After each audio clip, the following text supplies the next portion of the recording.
This story is from Lumisette Narratives, where the strongest people are finally allowed to be human. He was the man everyone trusted, the man people called when life felt heavy, the man who always knew what to say.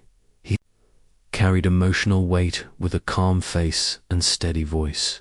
He absorbed chaos without complaint. He held others together while quietly falling apart inside. Raised everyone around him, except himself, and for most of his life, he believed that was strength. Adam learned early that emotions were something to manage, not something to feel. He grew up in a house where love existed, but space for weakness did not. A father who retreated inward instead of outward.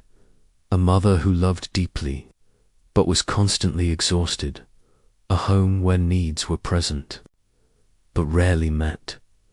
So Adam became the one who noticed things, the one who sensed tension before it spoke, the one who adjusted himself so others wouldn't have to. As a child, he learned to be useful. He learned to be reliable. He learned that calm was rewarded and silence was praised. When he helped his siblings, adults smiled. When he stayed quiet, people relaxed. When he handled responsibility, he was admired. "You're so mature for your age," they said. "You're such a good boy. You make things easier." And Adam believed that making things easier was the same as being loved. No one ever asked him what he needed, not because they didn't care, but because he never appeared to need anything. And when a child realizes that need has no audience, he grows into an adult who hides it instinctively. By the time Adam became a man, caretaking felt natural, not chosen, natural. He was the friend people leaned on during breakups, the one who stayed calm in emergencies, the one who remembered birthdays, fears, and unfinished sentences. When others panicked, he steadied them. When others doubted themselves, he reassured them. When others broke, he held the pieces. And every time someone said, "I don't know what I'd do without you," something inside him tightened and softened at the same time. Being needed felt like proof that he mattered. When Adam met Lena, the connection felt immediate, not fiery, safe. She felt seen around him. He listened without rushing. He stayed present without judgment. To Lena, Adam felt like home to Adam. The relationship felt familiar, because love looked like responsibility. He learned her fears. Quickly, he remembered the stories she repeated when anxious. He noticed the subtle shifts in her mood when she struggled. He became steady. When she doubted herself, he lifted her. When she cried, he absorbed her pain without hesitation. Lena often told people how lucky she was, how supported she was, felt how emotionally intelligent Adam was. Adam smiled every time, because being appreciated felt close enough to being loved. But over time, something inside him began to ache. Quietly, he didn't feel angry. He didn't feel resentful. He felt empty. He began to feel tired in a way sleep couldn't fix. Heavy in a way rest didn't touch. Lonely in rooms where he was never alone. When Lena asked how he was, he answered honestly but briefly, "I'm fine, just tired." It's nothing.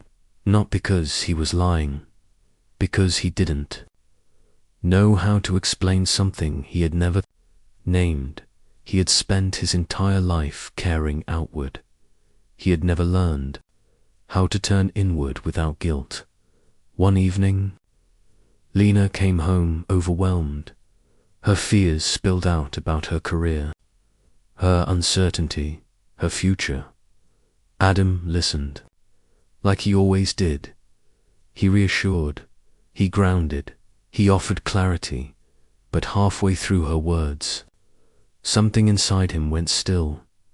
He noticed that he felt nothing. No irritation, no frustration, just absence, and that scared him more than pain ever had. Later that night, sitting alone in the dark, Adam asked himself a question he had avoided his entire life. If I stop holding everyone together, who holds me? The silence answered first, no one.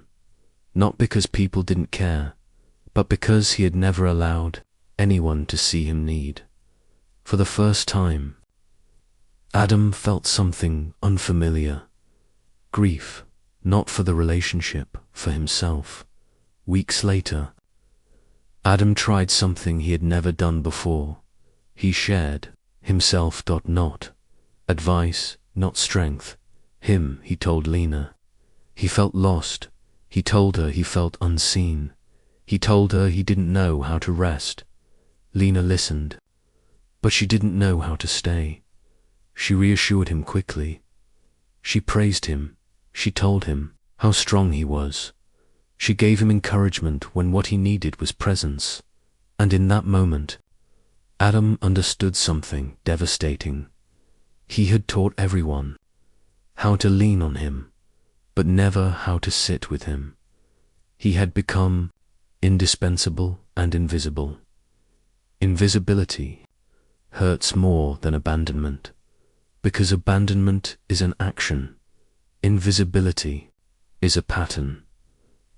Adam began to notice the imbalance everywhere. He knew Lena's fears in detail. She barely knew his. He remembered emotional timelines. She assumed his. Stability.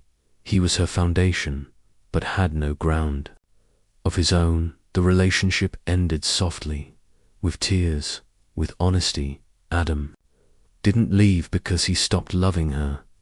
He left because he had disappeared inside the love after the separation. The silence felt unbearable, without someone to care for. Adam felt purposeless. When your identity is service, rest feels like failure. For the first time in his life, Adam faced himself without roles, without responsibility, without obligation, and he didn't recognize the man staring back at him. Healing did not arrive gently. It arrived. Awkwardly, Adam learned to sit with discomfort instead of fixing. It did feel sadness without explaining it away. 2. Rest without earning it. He began asking himself questions he had never asked before. What do I feel right now? What do I need today? What do I want without being useful? At first, the answers were quiet, because when you've raised everyone else, your inner voice has been ignored for years. But slowly, it returned. Adam learned that strength was not endurance, it was honesty. That care was not a personality, it was an action, one that required balance. That being needed is not the same as being loved. And for the first time in his life, Adam began raising himself with patience, with gentleness, with the same devotion he had always given others. He learned to say no, without guilt, to ask without shame, to rest without apology. He stopped living as a foundation. He became a person.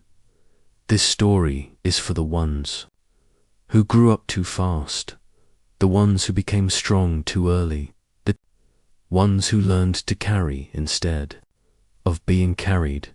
You deserve to be held to, not because you are useful, but because you are human. If this story found you, pause. Ask yourself gently, who did I become to survive? What did I sacrifice to stay needed? What would happen if I chose myself? Because the strongest people don't break loudly, they disappear quietly, and healing begins the moment you decide. Finally raise yourself with the same care you gave everyone else. This story was shared with you by Lumisette Narratives, where strength is softened and unseen pain is honored. If this story resonated with you, like, share, and subscribe to Lumisette Narratives. More stories are waiting, stories about healing, identity, love, and the courage it takes to finally choose yourself. Until next time, you were never meant to carry everything alone.